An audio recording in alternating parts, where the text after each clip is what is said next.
Добар ден, гледате Аргумент. Добар ден и за мојот гостин, Борис Крмов, пратеник на Левица. Добар ден.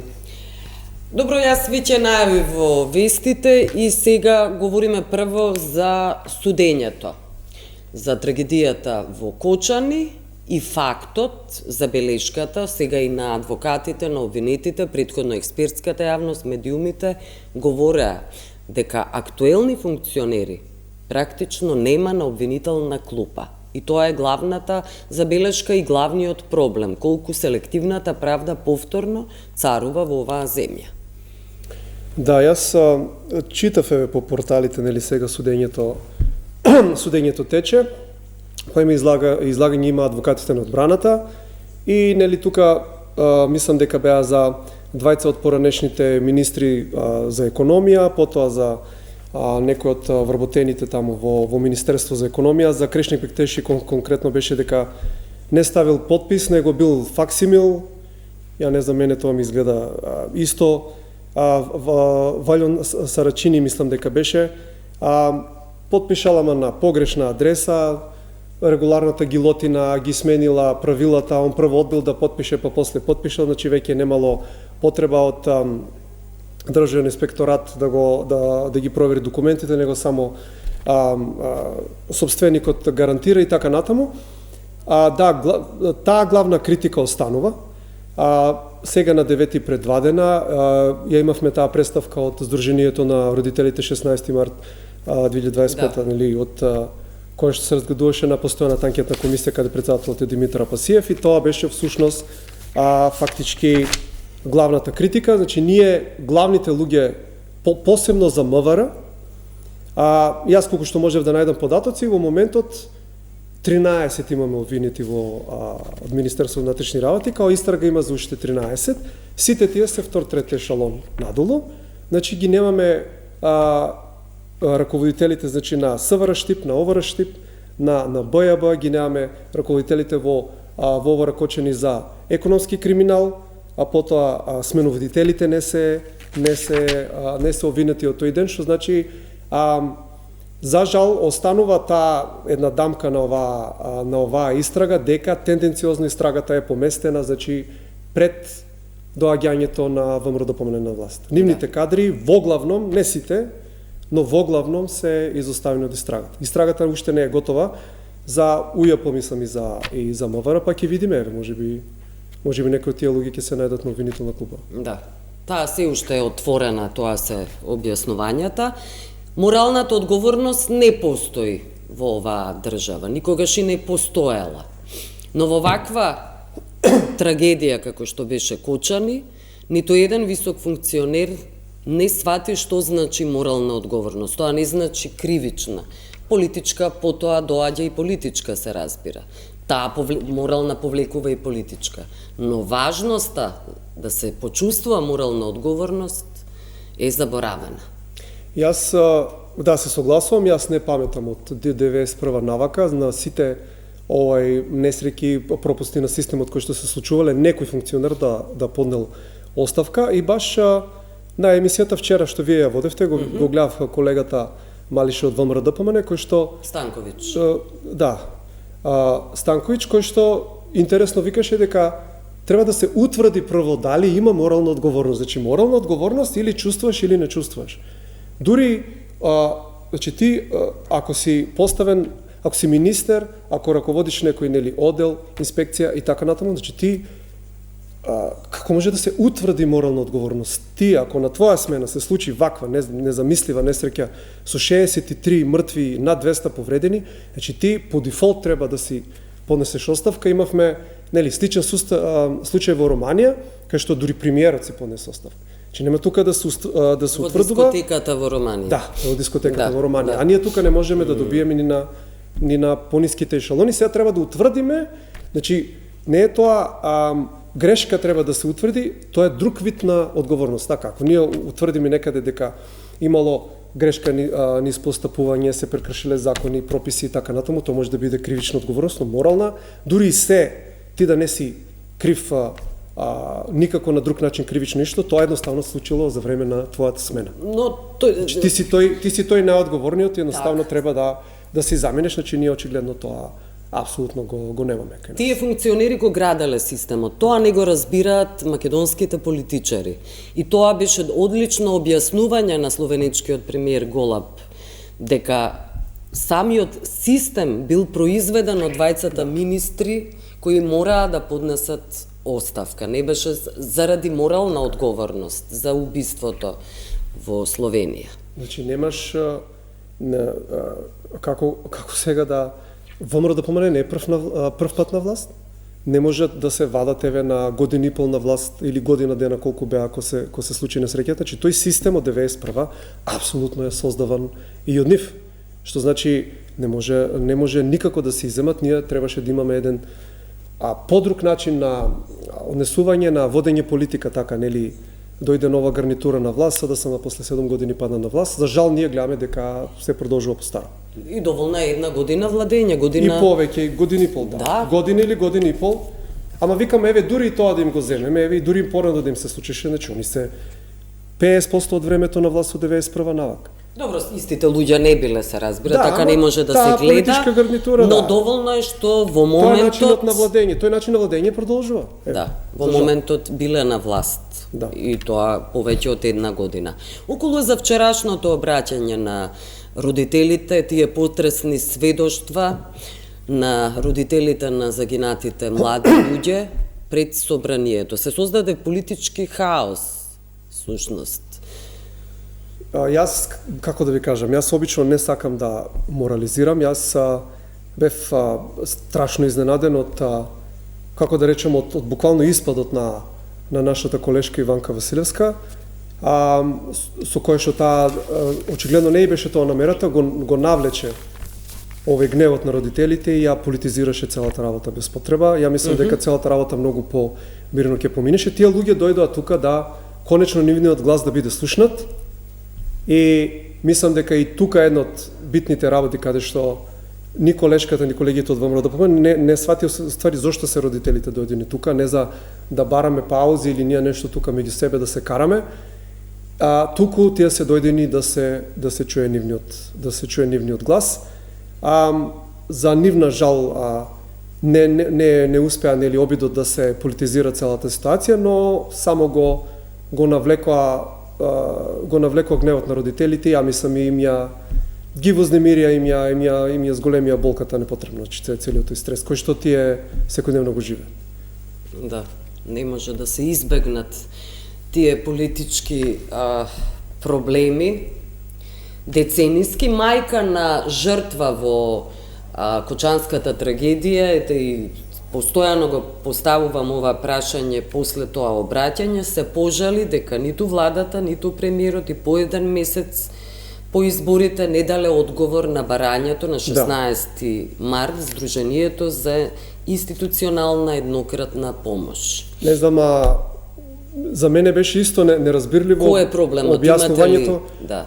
Очигледно, видите, тоа е, како да кажам, како од две страни менталитетот на оваа влада. Од една страна, ја мислам дека оваа влада мисли дека значи таа трагедија која се случи во Кочани, дека е да вид како Божја волја. Значи тие немат никаква одговорност, па ниту имаат одговорност да помогнат колку што треба, како што еве што бараат родителите. За мене тоа несватливо. Објаснувањето на премиерот, сега не требало да зборуваме за пари, значи не зборуваме ние за пари, ние зборуваме за помош.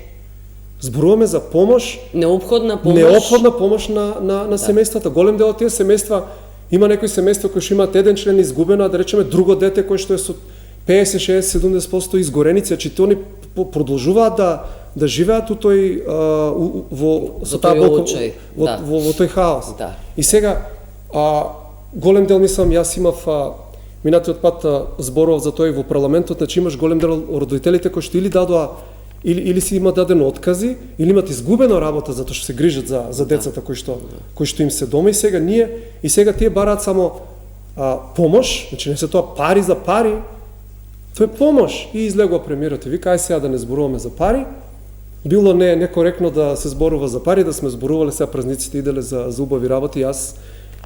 За мене ова несватливо, ако Мислам дека од една страна да, они навистина мислат дека се безгрешни и дека ова се работи за некоја Божја волја што се случило, и од друга страна, дури и буџетот ако го погледнете, ќе видите дека и тоа е една одлика на неолибералниот менталитет на ВМРО, да помнете, секојаш од народот кратат, ме разбирате. И најтешко им паѓа сега кога треба на народот нешто да се даде, на обичен народ. Да се даде од парите на граѓаните, од истиот тој народ. Не као дека од нивен џеб ги вадат парите, да. Да. За нивните да скратат даноци на капиталот не е проблем, да милиони евра да се прелеат во џебовите на богатите, но во овој случај кога се работи за обичен народ, гледам ја еден несватлив отпор да не им се помогне на тие луѓе колку што треба. Не се зголемуваат конечно даноците на оние олигарси за кои вие сега говорите, во име на луѓето на кои им е потребна. Сите социјални програми се крат. Сите социјални програми се крат. Да, за буџетот ќе говориме и за тоа, но да се фокусираме околу анкетната комисија. ВМРО-ДПМН не протестираше зашто Апасиев да биде на таа анкетна комисија. Не говориме за специјална комисија, таа допрва треба да се формира, затоа што ова е образложението на ВМРО неспособен да гарантира непристрасност и објективност. И тој одби. Само ако го слушавте излагањето на колешката Иванка Василевска, ќе видите дека како прво направи многу грешки у старт. Прво бараше пауза од 1 час, а таа не може да бара пауза по деловник, само бараат координатори и заменици координатори. Второ, го извади тој дописот од јавниот обвинител, кој што е пратен на барање мислам дека е побарано мислење од него, од председателот на Собранието Гаши, за специјалната анкетна на ВМРО-ДПМН. А не за ова. Да, ова е анкетна комисија, постојана анкетна комисија која што разгледува представка од Сдруженијето на родителите на жртвите у Кочани. Тука не беше анкетна комисија, не се случи, него седница на постојаната анкетна, еден вид работно тело. За заштита на слободи и права на граѓани која функционира во Собранието. И ако го читате тој документ кој што беше пратен од родителите ти, од тој аспект, нели, нарушено правото на живот кој што се гарантира со уставот и така натаму, правото на безбедност, од тој аспект и побараа, нели, некои прашања кои што тие мислат дека не се отворени, тука да се отворат. Значи тоа е обична представка од Сдружение на граѓани кој што председателот Апасиев од цело собрание е избран он како председател на постојана анкетна, е должен да го отвори. Тоа нема врска со специјалната анкетна комисија која што најголем дел од подписите беа од ВМРО-ДПМН, кој што исто се изгласа во парламентот и ќе се формира. Значи таа се обиде да направи еден ефтин спин или не е или грешка или не е информирана, мене не ми е јасно да критиката од јавниот обвинител кон нивната уствари анкетна комисија да представи дека е кон комисијата на комисијата која што ја води, нели, председателот Апасиев, и понатаму исто не ми е јасно на кој начин е тој поврзан со луѓето кои што се обвинети за делото, па не можел да биде пристрасен, иако имаме очигледни поврзаности на актуелната влада, да не речам само еден. Еве го Љупчо Папазов, нивниот градоначелник е исто обвинете во притвор, така да ние и по таа линија може да тврдиме дека тие не се објективни, така. Затоа што имаш ред функционери кои што не се, а треба да бидат обвинети, сите се тие од ВМРО-ДПМН, и сега тоа не е врската газдата на Рубикон, кој што го има на слики со, мислам дека и со председателот на ВМРО-ДПМН, со нивни функционери, значи очигледна е нивната врска со дел или со најголем дел од обвинетите, а наводно председателот Апасиев имал врска со обвинетите и он бил на страната на тие што го извршиле делото, па не можел да... Јас искрено, не знам, ја бев повеќе збунет и запрепастен од тоа што се случило, така да. Ми беше многу нејасно, несмасно, недостоинствено, безчувствително и беше многу грдо целото тоа што се случи во собранието додека се разгледуваше представката од родителите. Има и смисла воопшто да се формира таква анкетна комисија кога знаеме дека тие не функционираат во Македонија? Како да ви кажам, според нас има, ние исто баравме, значи баравме и надзорна расправа и анкетна комисија, ние со 6 пратеници не можевме да ги избуткаме тие затоа што треба 15 или 20 пратеника. Има, затоа што да ги земеме само примерите на сегашните функционери кои што очигледно уште не е завршена истрагата, као да не преюдицираме дека нема да бидат обвинети, ама нели логиката вика дека кога ќе се случи некој настан би требало да се почне од сегашноста, така па да се иде кон минатото, а не обратно. Значи, ние ги имаме сегашните функционери од неколку клучни институции кои што не сте овинети. Тие функционери може да бидат повикани таму како сведоци, може да се отвори прашање за нивната политичка одговорност и така да се изврши притисок да мора обвинителство или низ целиот процес на сослушување на вадење документи во таа анкетна комисија да испливаат докази кои што понатаму ќе го примораат едноставно јавниот обвинител кој да е, нели сега ќе го менуваат Лјупчо Коцевски, у секој случај да се појави за нив обвинение, така да апсолутно мислиме дека има корист, затоа и ние и ја баравме.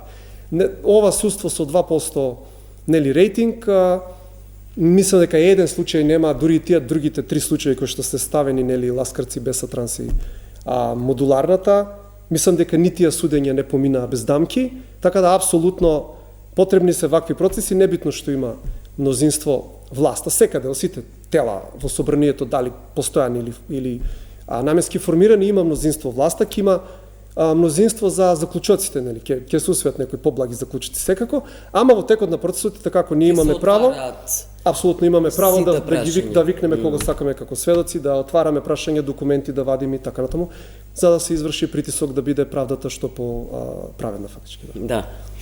Добро, околу Лјупчо Коцевски јавниот обвинител, што вели тој? Бара да не се формира ваква специјална анкетна комисија, затоа што на тој начин се водат паралелни истраги и може да се компрометираат и сведоците и доказите.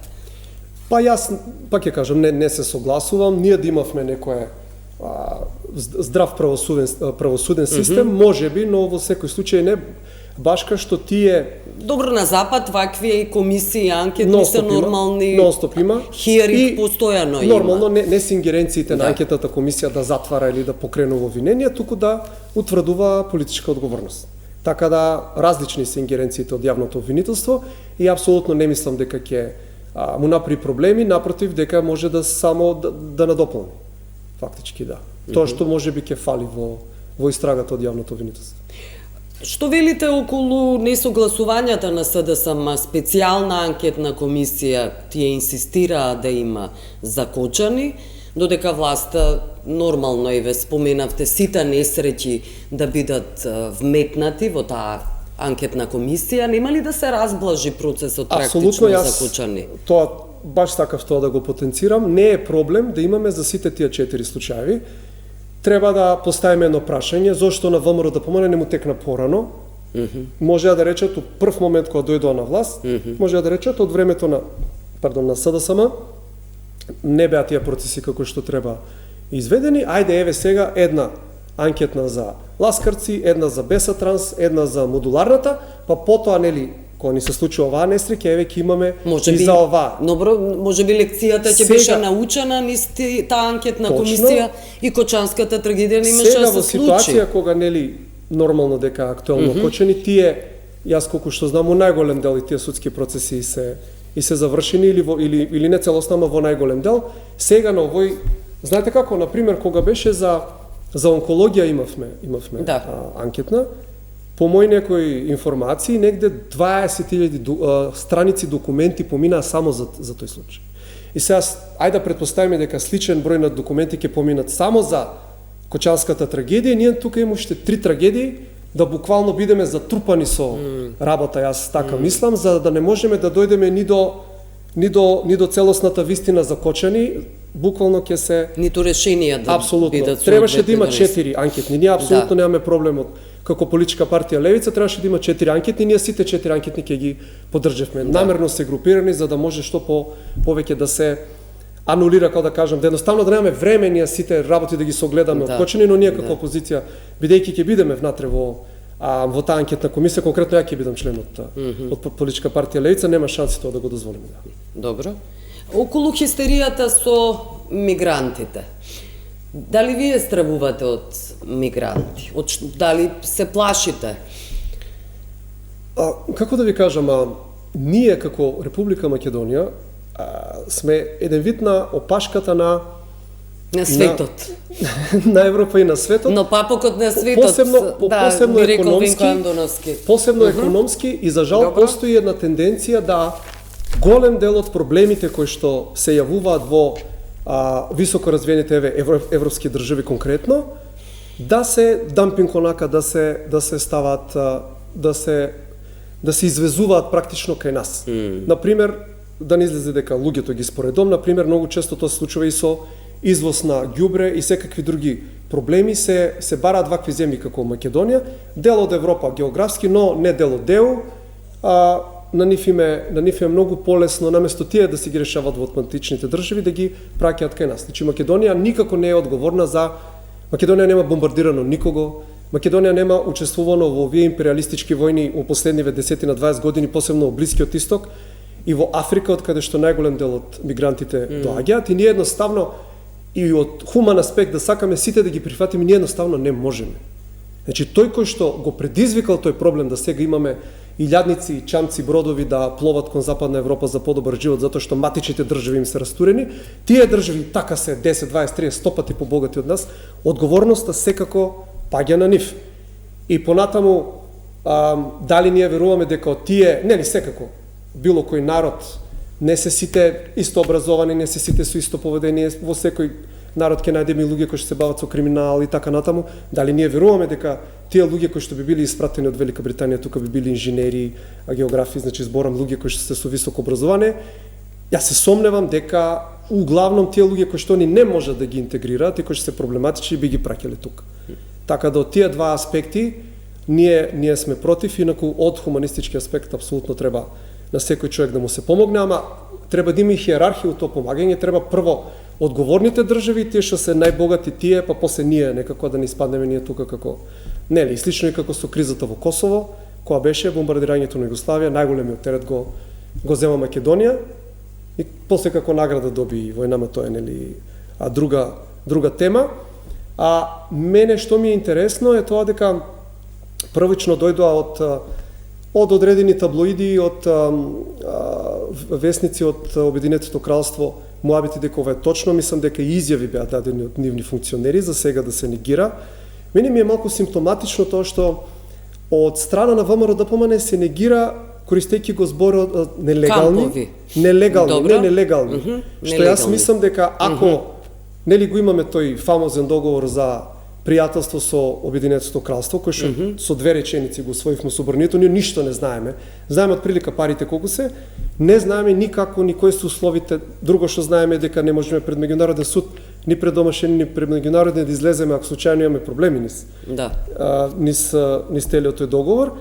И сега излегоа нели британците, нашите мислам дека тука се уплашија, не знаеме дали еден дел од договорот со Велика Британија и тоа, и сега цело време мислам дека акцентот е ставен на нелегални, што значи ја мислам ќе видиме до душа дали е отворен патот за легални мигранти, иако мислам дека на нашето население ќе му биде исто, така да ќе видиме. Добро. Велика Британија, Стармер конкретно, нели, нивниот премиер, мислам дека имаат една иницијатива заедно со Германија да менуваат одредени членови од Европска конвенција за човекови права, значи има една повелба исто за основни човекови права на ЕУ, кои што сега им прават проблеми на нив, за вишокот мигранти кои што им се да го... Не може да го вратат у матичните држави, затоа што и по тие конвенции, и по Женевска конвенција, тоа се држави кои што се кризни, ризични, некои од нив имаат војни, сега не е хумано да го враќаш нели човек во ситуација кој што може да загине, да биде малтретиран и така натаму, и сега мора во трети земји. И тука има проблеми со одредени членови, така да мислам дека изразот кој што користија беше модернизирање на тие повелби за човекови права, модернизирање, за да може полесно непожелните мигранти да ги праќаат, и очигледно една од државите е и Македонија. Добро, но ние немаме квалификуван кадар. Не мора да бидат високо квалификувани, високо образовани.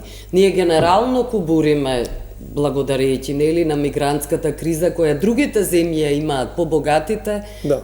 Ние имаме сами мигрантска криза, да македонци се иселуваат масовно. Огромен број на македонци веќе се заминуваат. И имаме потреба од работници, тоа е факт. Зошто овие луѓе не искрено не знам кој би сакал. Знаете, имаше некој како ја не сум ги видела, ама има дека имаше како некој пилот обиди со луѓе од Непал или нешто да работат у Свети Николско, каде беа, мислам дека сите тие луѓе си замина. За жал. За Да, на крај на крајот така на би денот, завршила таа не приказна. сака, да, едноставно Македонија е пресиромашна за било кој да сака да остави. Дури за најочајните Да, дури за најочајни. луѓе. Добро, Винко Филипче најавува протести. Вие ќе учествувате на тие протести Не сме околу мигрантската разговарали криза? о тоа, не знам, јас не сме разговарали околу тоа. Добро. прашање. Ако исто така говори за усвојување на резолуција, таа онлайн петиција и таа ја најавува, ќе трае 1 месец, ќе ја подпишете ли? Треба Против мигранти? Прво треба да ја видиме, ја мислам дека ова е еден, како да кажам, условно најголемата лева, центар лева нели партија, малку да игра на десен сентимент, затоа што знаат дека грото од населението, ма посебно гласачкото тело на ВМРО ДПМН е осетливо на оваа тема, така да мислам дека е повеќе пиар обид, ама треба прво да ги видиме тие документи, да видиме тачно за како мислат. Дали би гласале или Па да, не? да, реално. И онлайн петицијата дали би ја подпишале. Добро, треба да се биде емпатичен и да се биде Апсолутно, солидарен. Тоа е факт. Таа несреќа на тие не сме луѓе никаков, значи, не сме никаков- да се дозволи Никаков да шовинизам, биде- говор на омрза не сме да се дозволи да постои во тие документи, тој случај апсолутно не би Ова е кревко општество, тоа реално да, да. Да, и тешко можеме да го преживееме таков наплив на бегалци, но од друга страна треба да се разговара и да се дебатира доколку е потребна некаква помош за тие луѓе.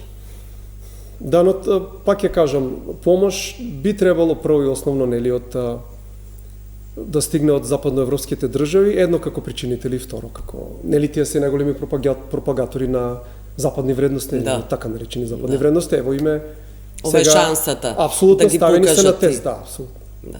Околу буџетот, кои се клучните забелешки, социјалната помош ви е во фокусот најмногу дека таа е прилично запоставена. Јас имав говор во собранието, се обидов некако да направиме на дисекција на буџетот за и обичен човек да разбере што се Да, случува во буџетот. да. Значи ние имаме буџет од кој што само 10% е као капитални инвестиции, значи нешто што треба да произведе раст, каде што е ставено и НАТО дополнително, и тоа го кажав на говорица, не баре бомби кои ќе пукнат или тенк кој ќе пукне, ние ќе произведеме некоја вредност. Едно е да градиш фабрика или да градиш капацитети за производство на струја и така натаму, додека купување оружје тоа е еднократно трошење пари, дигање на БДП и одма после паѓаме доле. Добро, ние сме членка на НАТО Само и мора да се 10%. помирите со тоа. Само 10%. Ајде да одиме околу оние важни сегменти, кажете. 2,4 милиарди евра за ПИОМ, од кои што 1 милиарда евра буквално е субвенција, значи ние работоспособното население во контраст со пензионерите, меѓу нив има 1 милиарда евра кои што работоспособно население не успева со своите нели кога уплатува пензиско инвалидско придонеси. со придонесите фактички да дојде. Што е една фрапантна бројка и на тие 2,4 плативме милиарда 604 или 608 милиони евра за долгови, пола буџет е долгови и пензии. Значи ние како И плати, немојте да заборавате Да. на администрација. тоа е буквално еден потрошачки буџет, сите социјални програми се скратени, и здравство, и социјално, и образование, помош за лица со попреченост, се е тоа скратено, ја таму споменав дека најдов, чисто ми беше како за пример, за кредит од 131 милион евра ВМРО ДПМН излегуваше да тврди дека ние ќе бидеме во должничко ропство, а сега за година и пол имаме 7 милиарди евра. Тоа е буџет плюс уште еден цел буџет, од кој што зборував и како истрошена милиардата веќе практично истрошена од За Унгарија за говорите. унгарската, додека Да. до овие од Велика Британија уште не дошле, со тие 7 милиарди ние идеме над 80% на јавен долг од БДП. Че ние готово. Ние после, кога ќе влезат тие пари во системот и кога ќе треба да се враќаат тие долгови, ние губиме контрола на македонската економија. Значи јас имам многу црни прогнози затоа што меѓу другото еве, тој потрошачки буџет, начинот на кој што ВМРО ДПМН ги троши парите, ја земав општина Аеродром само како пример. Имате повик од Министерство за финансии за проекти, пријавуваат 9 проекти, при пријавувањето 3,4 милиони евра за 9 проекти, при исплаќањето сите проекти се кренати магично за 25% повеќе. Како прво ја не разбирам како може тоа воопшто да се, затоа што нели конкурсот е завршен, и како второ, одделот за финансии од аеродром погрешил, точно за 25% кај сите 9 проекти од општина аеродром. Што е тоа ако не е провизија? Ево, јас јавно ќе кажам. Со такво едно, значи, трошење со криминални елементи на парите, ние што можеме да очекуваме и од тие 6 милиарди евра дополнителни од Обединетото кралство, значи многу малку економски раст, само долгови, и ако сега ние пензии, плати и долгови пола буџет, тогаш може да замислите 80-90% ќе биде. Ние скокајки, сега сме веќе 62 по сите параметри како што треба да се смета јавен долг, иако Министерство тврди дека сме 57, сега сме 62% од БДП, тогаш би биле над 80 и губиме контрола на македонската економија. Да. Апсолутно.